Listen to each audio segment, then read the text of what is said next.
Welcome to the Jeremiah Show. My very special guest today is one of my favorite people in the whole world. Love to have her on this show when she comes back.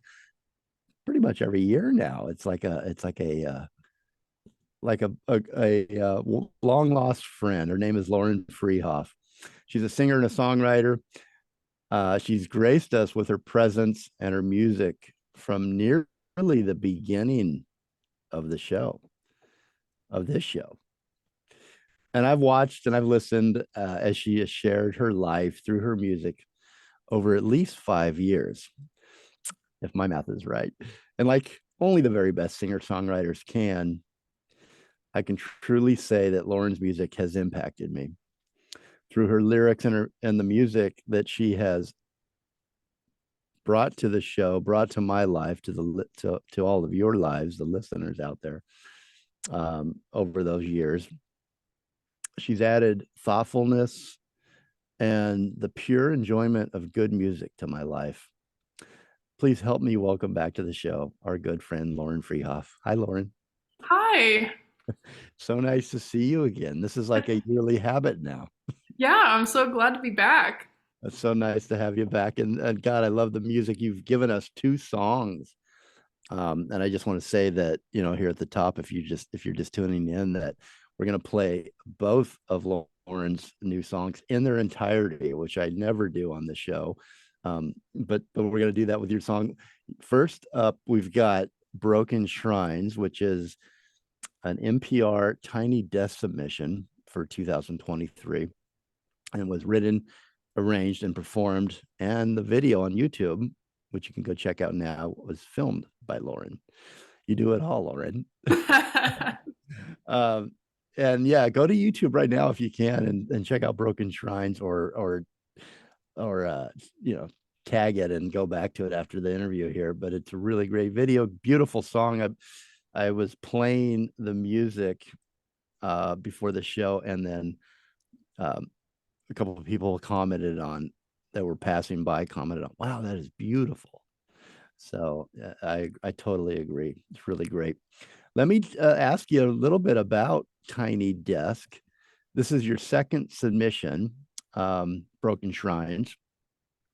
And you also say this was your last song that you wrote in 2022, which completed your debut solo album, which has yet to be released. And we're going to talk about that here in a little bit.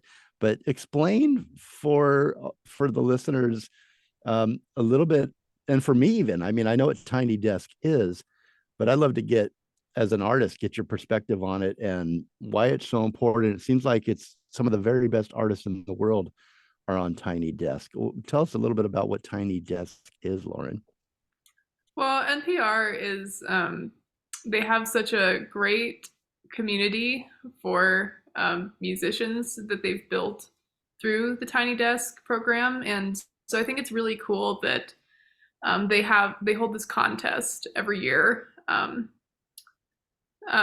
not just for the, you know, giant artists like, Lizzo and Taylor Swift, which those are amazing. So it's really cool that indie artists kind of have the opportunity to take part in that. How do you take part? Do you submit a song like Broken Shrines, and Right. then what happens?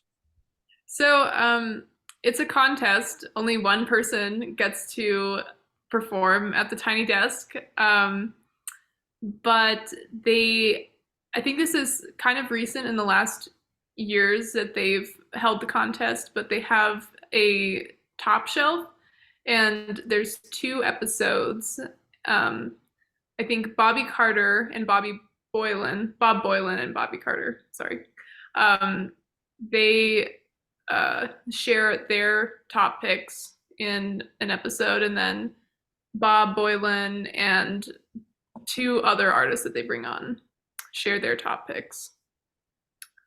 And last year, I was very fortunate to be Bobby Carter's pick Oh, wow. for Top Shelf. Yeah, Congratulations. yeah, thank you. So And what's that do to you, for you? I mean, you know, it's it's really validating to have um, people and producers at NPR, listening to our submissions, and it meant a lot that I was one of the top picks last year. Fragments of a Stranger is a song that is very dear to me, and so it was really cool to see it on Top Shelf. Yeah, congratulations. So you've submitted your new submission for 2023 is Broken Shrines, which is just a beautiful song. I referenced that in the top of the show here. And at the end of this segment, we're actually going to play Broken Shrines, the entire song. So stay tuned for that. It's coming up here. Yeah, that must be very validating as an artist, because how many submissions do you think land at Tiny Desk? I think a lot of artists submit every year. I know all my friends do, and it's really cool too because NPR puts all of the contest submissions into YouTube playlists, so you can kind of go through and watch the other artists and connect on Instagram and social media, and so it kind of builds this awesome community of independent artists. So yeah.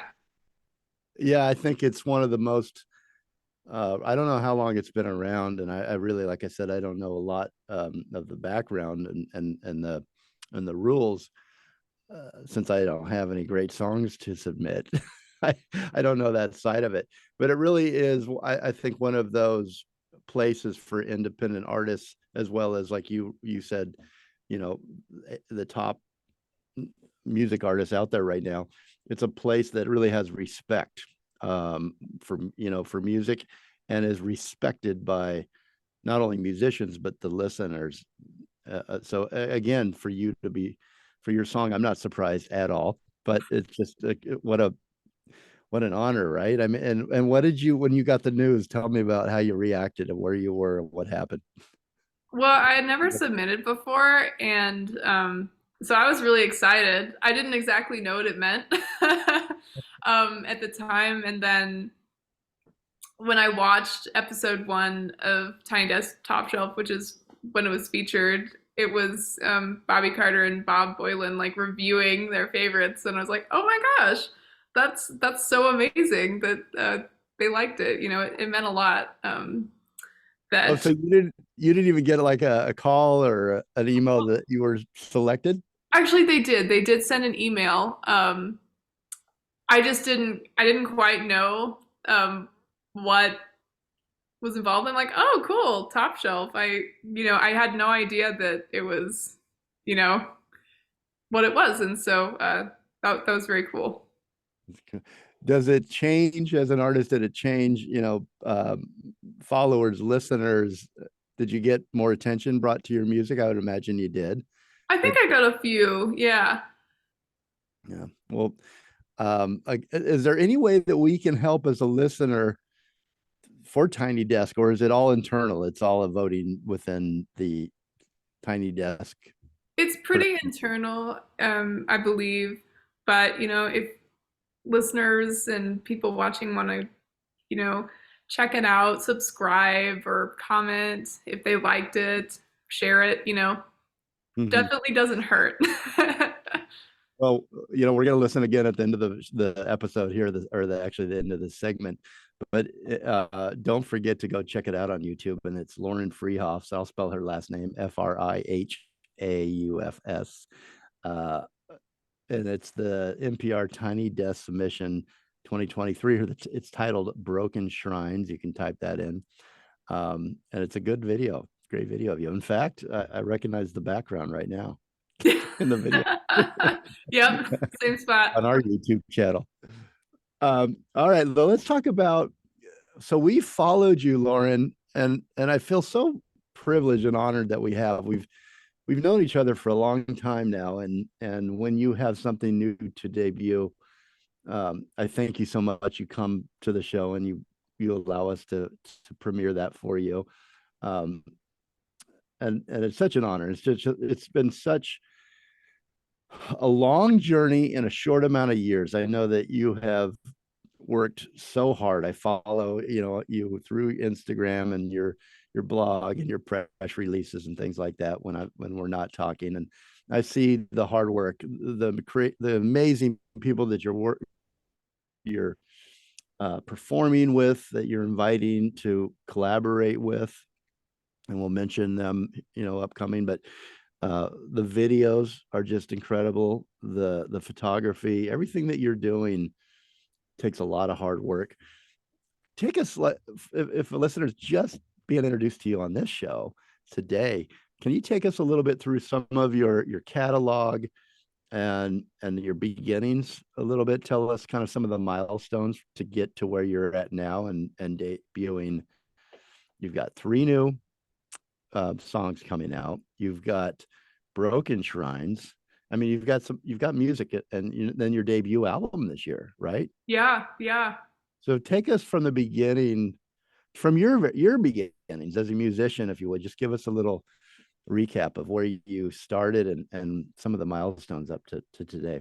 Absolutely. I think music was a part of my life kind of since the beginning. My brothers were um, very interested in playing music, and so I always watched them play guitar and piano when I was little, and that encouraged me to pick up piano, and later on vocals, and which led into guitar. And then in high school, um, I got to participate in the School of Rock.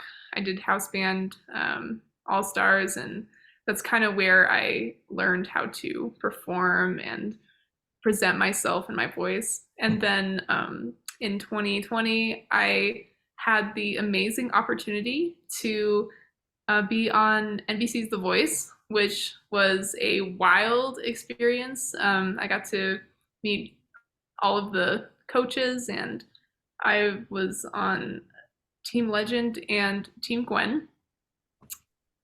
And then over the past couple of years, which, I think that really helped boost my, beginning of my career, Mm-hmm. which is I'm very grateful for. Um, and I've just been performing and writing my own music. I was featured on NPR Tiny Desk Top Shelf last year, and have just been, working to create this solo project that I'll be releasing pretty soon. Do you know when you're releasing? Or are you going to tease us? You're not going to let us know yet. Well, I'm still I'm still kind of figuring that out, but I should be having new singles off of it out in the summer. I'm really hoping for A lot that. of work, isn't it? Yeah. A lot of work. It's but you make it look easy when you listen. It's just, all that hard work is just real pleasure to when we get to listen to you. You came on and you promoted the Latona EP, which has 3 songs. I think we premiered Adeline, excuse me, Edwin and Erica, and June. I think we premiered 4, right? Over the Yeah, and then I think Morrison we ended up recording and releasing a little bit later, but it did end up on that EP as well. So it's interesting to me how you the different milestones in your career so far and the different time periods of your life. When did you what do you mind if I ask you how old you were when you were on The Voice? I was 16. 16. That's right. I knew you were pretty young. And so you've started your career young, and then you've really, although you're releasing things very consciously, very you're professionally, you're not just throwing out a bunch of covers and music. You really, it feels like you've got a really good plan in place, and you've released some really great music, albeit we want more. of the music, but I like how the release strategy, a single here or a single there, one after other. Then you've got the EP, and then you're slowly releasing songs now that will be on your debut album.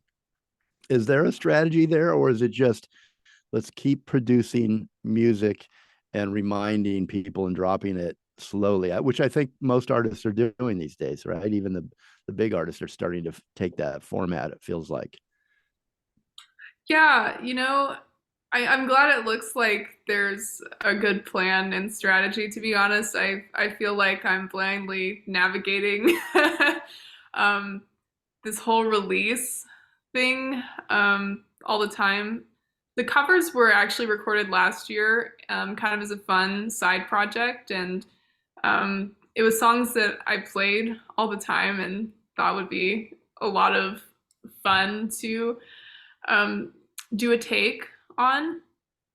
And then the album's just been kind of coming to fruition over the last like 2 years, I would say. And I'm trying to come up with a good strategy for that. I've been observing other artists and how they're kind of approaching it.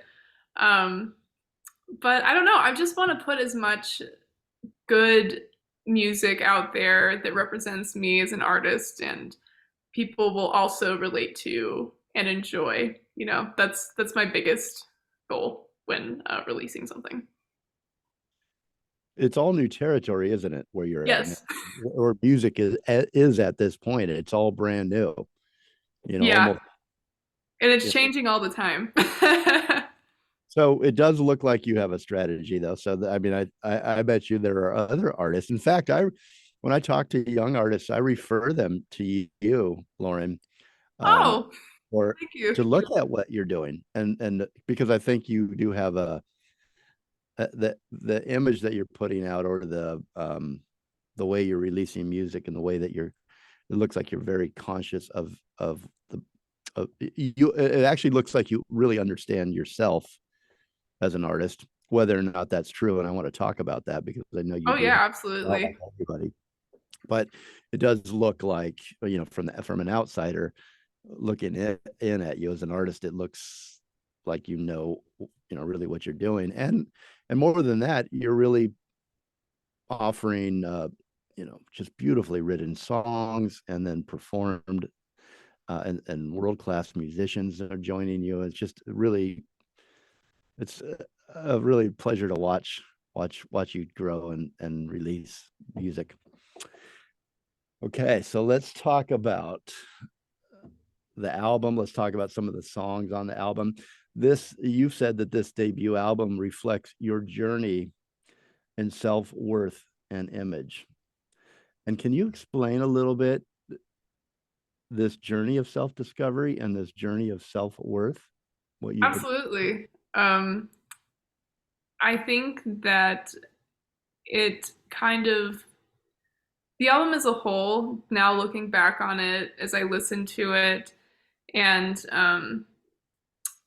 kind of reflect on everything, it's very much a coming of age album. It's telling my story, you know, sort of as a very shy and agreeable person, starting to realize all of these different things about myself and navigating such a weird period in my life, you know, especially during this day and age. I think that COVID and everything was a very strange time for me, and coming out of that was even more uncertain and strange. So, Can you pause there for a second and yeah, explore that a little bit more?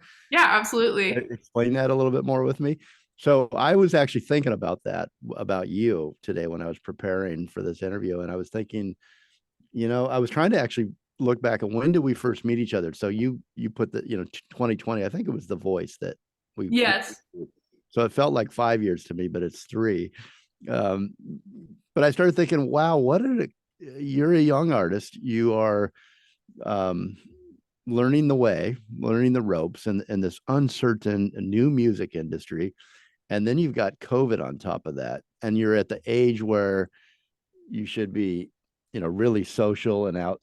I think you were homeschooled, if I recall, right? Yes. Yeah. But even still, friends, that's the age. You're at the age where where social and your social relationships is everything, and forming, your opinions before adulthood on relationships and interacting. And then you've also, now you're doing music and you have the voices, and then everything shuts down. And then even, talking to artists that have been around for 40 years, they tell me after COVID, they really didn't know what to do. Like, they wanted to perform. That's in you, right? That's, you want to. Absolutely. So yeah, explain that a little bit more, that what you were going through and what you were thinking as a person, as an artist.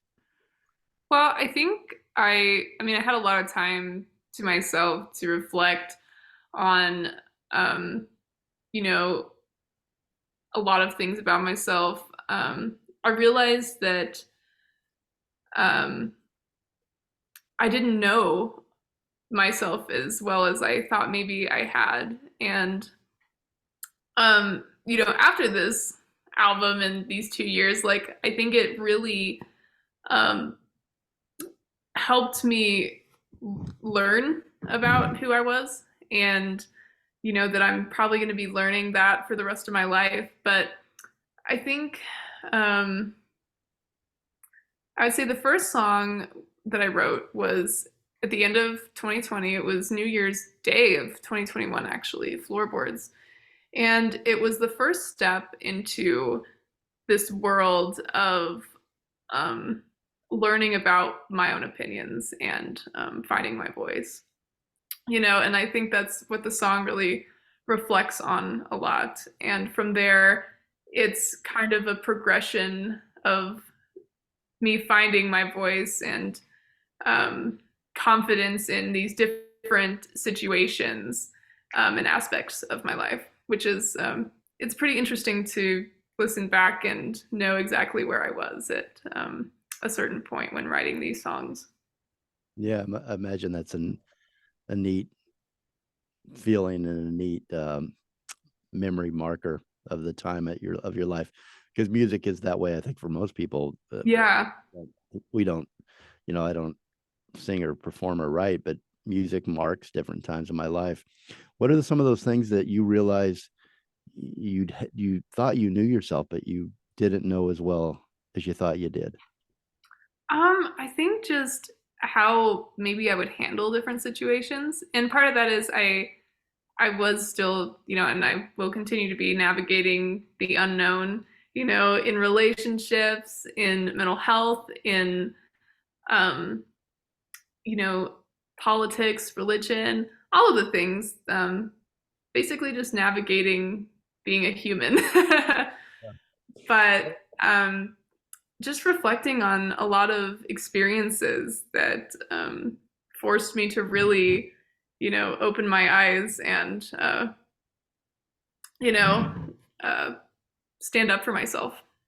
Mm, good for you. Yeah, that's never. I wish I could say it gets easier, but I think you'll be navigating that the rest of your life. But at least Oh, absolutely. and, yeah, at the time you're at right now in your life, um, what a great outlet that you have music, and that you have that talent, and that, you've been given that gift that you share with all of us. But that's time of your life, this is when you maybe go to college or maybe don't, but most people your age are really looking at the world now. You're, like you said, you're entering young adulthood, and now these things will matter to you in your daily life, Right. and how you react to them, and what you think, your opinions, that you form. So it's an exciting, very exciting time. You talk about, you've also gone along as this journey of discovering your image. Does this mean discovering the image, or realizing what your image is as an artist or as a person, or both? I think it's What both, is- honestly, because I think as an artist, you really have to present who you are in order to connect with people and present your um, best the best version of yourself. You can't really connect with people if you're not being real, you know? You know, that's such a great statement that you just made. That's how I think of you and your music. You're real. You come off that way as real. You know, it doesn't feel like that there's one Lauren, that performs and then one Lauren. I feel like we've had so many conversations that I feel like um, you are that solid, real person that you sing about, that you portray through your music. And a lot of artists they have to have a gimmick, and you don't have to have that. You don't need one. You're very real. What are a couple of the things that you've learned about yourself through this period in your life and this time, that a couple things that really stand out that you learned about yourself? Man, I think um, that I I'm a little bit of a well, like I think I mentioned this earlier. I'm very agreeable, which can turn into which is good. That's not a bad quality to have, um, but sometimes to a fault. um, I think that agreeable people like myself tend to, maybe get pushed around a little bit. And then it becomes confusing because you have to navigate, like, okay, well, this is what this person wants, this is what this other person wants, but what do I actually like resonate with? What would I do? And so I think finding that balance and listening to my own intuition was something that I had to work on and kind of learn how to do. And I'm still, working on that. But that was a big one. Mm-hmm. And that's growth, right? You're Yeah, growing. This is where you're thinking, you had a lot of time to reflect to yourself, and what do I want, and how do I want to be portrayed, and how do I want my music to get out there, and how do I want to connect with my listeners and the fans of my music. And then you're forced to face that other side, and right, how do they, because as you grow and as you gain an audience, and you're going to be approached by so many more people that just want a piece of you. And right. really having a solid foundation and knowing what you really want out of it is so important. So I commend you on facing those challenges that you have, Thank you. and then you're writing about them. So I think it's really in a beautiful way. I love, this is off of Broken Shrines, but I love just the way you even start. I'm going to read a lyric here, but just the way you start the song is like, you always think about that first line in a book you open up in the first chapter. It's got to grab you, right? That first paragraph, that first line. And this just shows to me your skill as a songwriter and as a writer. Broken Shrines, the very first line. So this is how it ends. I mean, that's just, to me, it's a powerful, very powerful line that has so much context in it. Just such a fan of your writing and your Thank music. you. Richard, I think he's trying to tell me to take a break real quick, but we're going to do that and come right back. I'm talking with Lauren Frihauf. She's a singer and a songwriter. She's dropping a new single tomorrow. It's a cover of Radiohead song High and Dry. And now I've heard this song for quite a long time. I never heard it though. So Lauren, your version is really, really good. I love what you did with it. We're going to talk Thank about you. that and a lot more when we come back. Check out YouTube. Lauren Frihauf's NPR Tiny Desk submission for 2023. It's Broken Shrines, written, arranged, performed, and the video filmed by Lauren. And you can go to laurenfrihaufmusic.com to find all her socials and everything else about her, and links to her music. At the end of the show, we're going to play High and Dry. You're joined by musicians David Ochoa, Curtis Hawkins, Wes.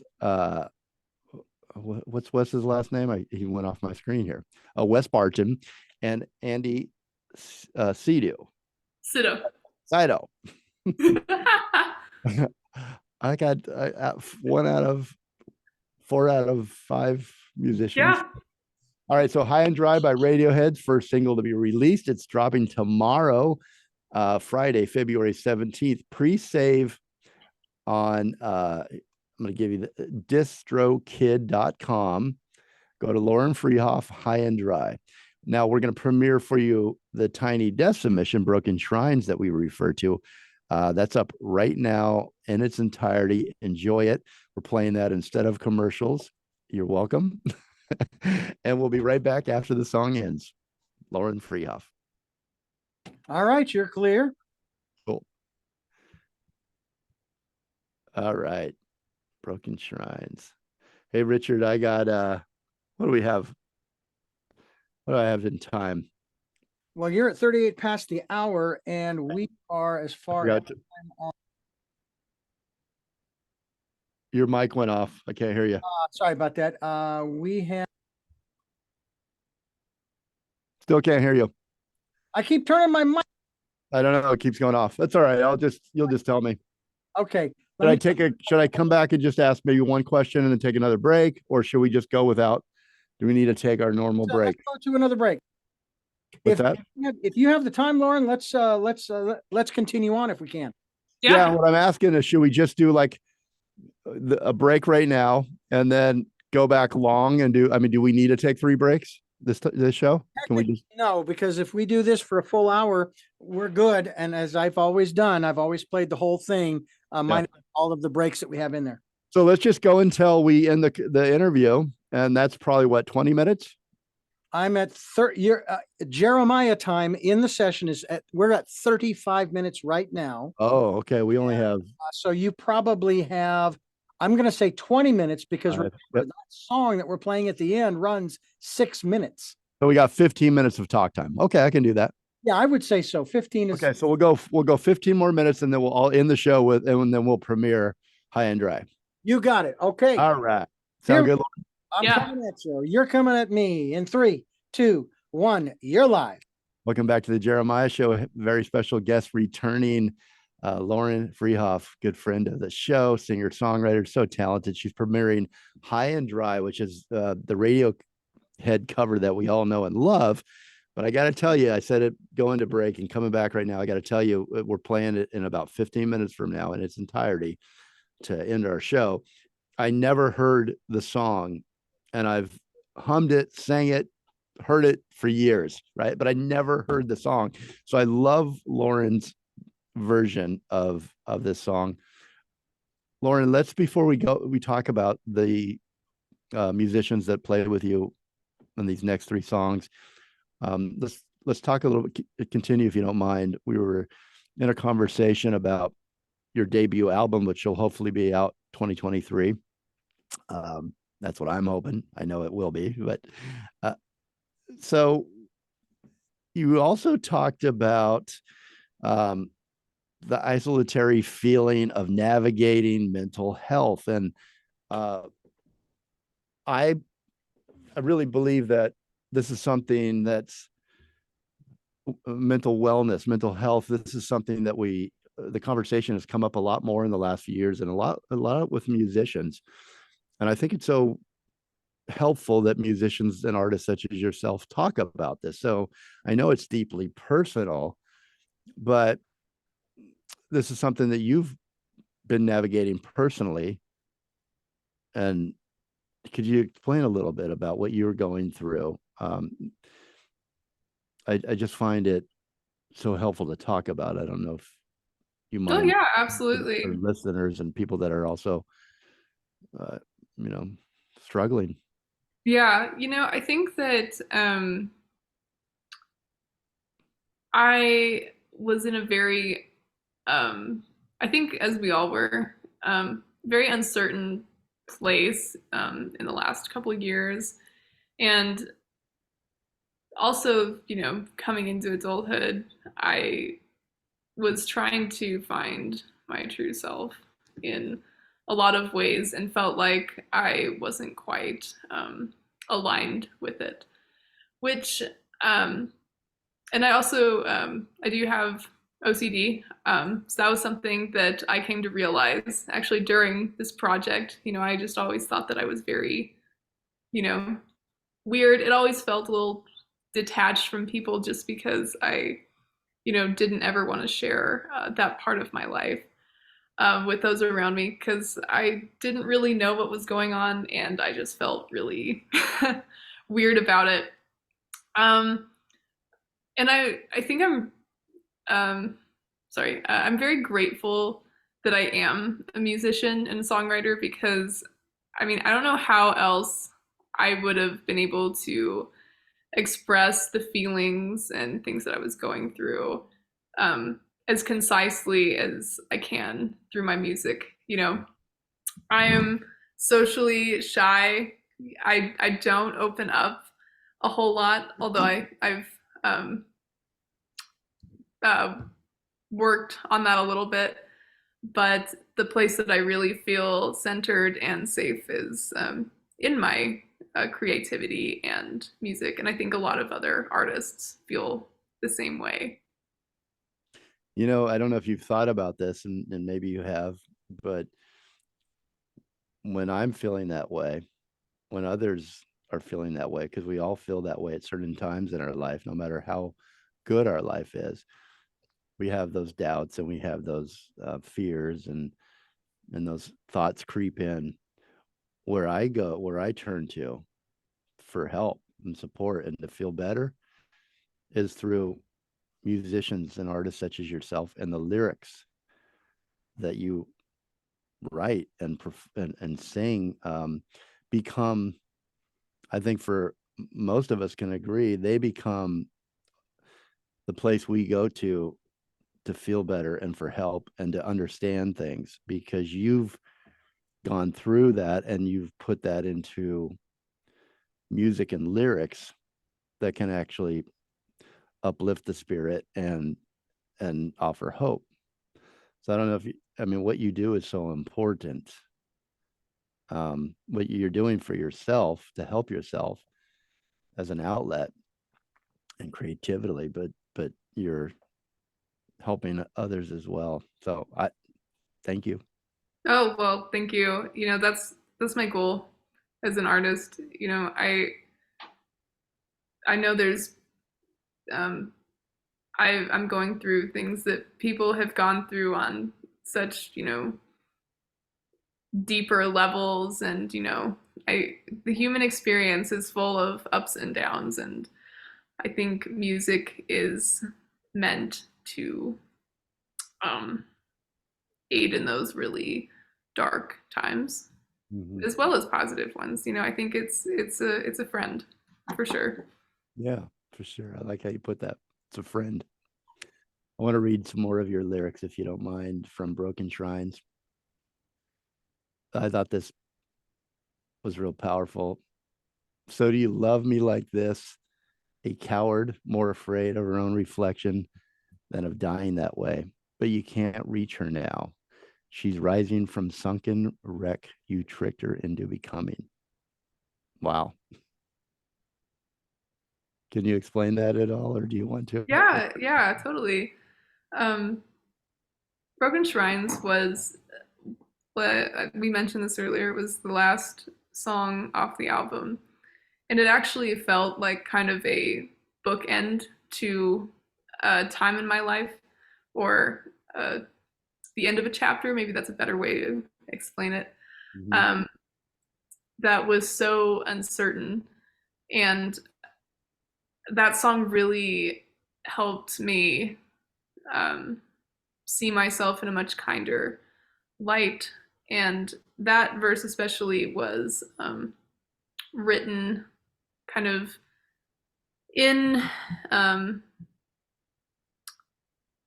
this state where I'm just assessing the damage, or the damage that I was creating for myself, and pulling all the pieces back together, you know? So on this debut album that we keep referencing, does it have a title yet, Lauren? It does actually. Um, Can you say it or no? yeah, Or you want to absolutely. wait? No, yeah, I'll totally share it. Shadows in the Soul Machine. It's a mouthful. Shadows in the Soul Machine. Yeah, Shadows in the Soul Machine. Wow, that's again, right. Look at your writing, your craft, your way with words. Wow, that's a great title. So on this debut album, as we've been talking about throughout this interview, you're exploring entering adulthood and through your music and your writing. And like I said, from the beginning, if you're just joining us, I feel like we've been with Lauren through a good portion of her journey as an artist, as an emerging artist. And it's been such a pleasure to watch you not only grow as a person through, the 3 or 4 hours we've had together on the various interviews, but also, and then watching your life, from your social media and your press releases, etc. But when I read your I guess your description a little bit of Broken Shrines, the song Broken Shrines, and what you've been going through to get to release this debut album, and you've been navigating all these feelings over the past year or so, I started to realize, how much do we ever really know the other person and what they're going through, that we admire, or we listen to or watch over the years. And I think we all put out an image that shows us in our best light, strong, confident, successful, not ever hurt by people and things that happen to us as we navigate our day. And I feel like you're one of the most genuine artists that I've met in my journey of interviewing artists over almost 600 now. You and we all have to wear masks in a way, and you want to put on one mask to create an image as an artist, you put on another as a young adult, and another in your relationships. How have you grown as an artist, a person, as a friend, and in personal relationships in the past few years? And I think you've explained a lot about what you've gone through, but how are you feeling right now, where you're standing as a person? Right now I still feel like an observer of the things that I do. I'm watching all these different parts of myself um on a daily basis, and I'm starting to see them unite a little more. I used to feel like they were so disconnected from each other, and I felt like I was presenting so many different versions of myself. Mm-hmm. And I think the main takeaway from this project is you have a lot of parts of yourself, but um, it's okay to combine them, because you shouldn't just suppress one part of yourself because of another part of yourself, or maybe someone knows you in a certain way. You shouldn't necessarily hide the other parts of you just because you think other people want a certain, version that you're presenting. So I don't know if I explained that very concisely. It goes back to you being honest about, Yeah, and I think in the very beginning you talked about, you got to be who you are to really connect with an audience, and that's what I can feel through your music and through talking to you. You're honest and you're genuine, and we're getting the truth from you, and then right. and that's rare. So Well, thank you. Right? I mean, but it is. I hope you don't mind a comparison, but I thought about you in comparison to Joni Mitchell. Oh, thank Parents, you. I love her. that was it. She was introduced to me through my parents, like probably a lot of us. And but the music, the lyrics and the music, year after year, decade after a decade, it's honest, it's truthful, and it also is good music. So it's all those things that are really hard to obtain. And I was especially listening to Broken Shrines. You're your own artist completely, but you have that powerful voice and artistry of someone that's going to be around for a long time, like Joni Mitchell, and an icon. I just, you've got it. Thank you. And I appreciate your truthfulness. I appreciate your truthfulness today too, with us, with me. Let's talk about, because we're just about to premiere High and Dry. It's released, if you're listening to this tonight on the radio, it's released tomorrow on Friday, February 17th. If you're listening to the podcast, you got till tomorrow. But I mean, thank you, by the way, for sharing. No one's heard this really except for your camp, right? So No, yeah, this is uh, the premiere. yeah, we got an exclusive again with Lauren. I love it. Um, Mention the artists, the musicians that you're playing with, if you don't mind. Oh yeah, absolutely. This is a wonderful, wonderful group of people. I'm very fortunate that I got to have them on this project. But on guitar is David Ochoa, bass Curtis Hawkins, on drums Wes Barton, and it was produced by my producer and now longtime friend Andy Sydow, and it was mixed and mastered by Jack Roberts. Why did you decide to cover the song? What did it mean to you personally? I've been playing this one since the School of Rock days, and I'm a giant Radiohead fan, but every time I hear that song, I feel very moved by the lyrics and the emotion conveyed by Tom York. Like that's how he's one of those artists who is true to himself, very real, and I am very inspired by his artistry. So this is just one that, I don't know, it's a song that makes you cry, and I think a lot of people know this one. So I just wanted to pay tribute. Well, you did a great job and a great tribute, because again, like I said, I've listened so many times it almost becomes a part ingrained in you, and then this one really made me listen in a new way, your version of it. So really great job with all you guys did on this. So this is one of three. You've got two more new songs. Yes. You guys all did together, right? So you've got two more drop here at sometime in the future. Yes, absolutely. All right. So last question for you, Lauren, before we play High and Dry. Are you excited after all this we've talked about, all the stuff you've been through, and you're still on the journey? We all are. Thank God we're all still here, journey together, figuring things out. Your music to light the way.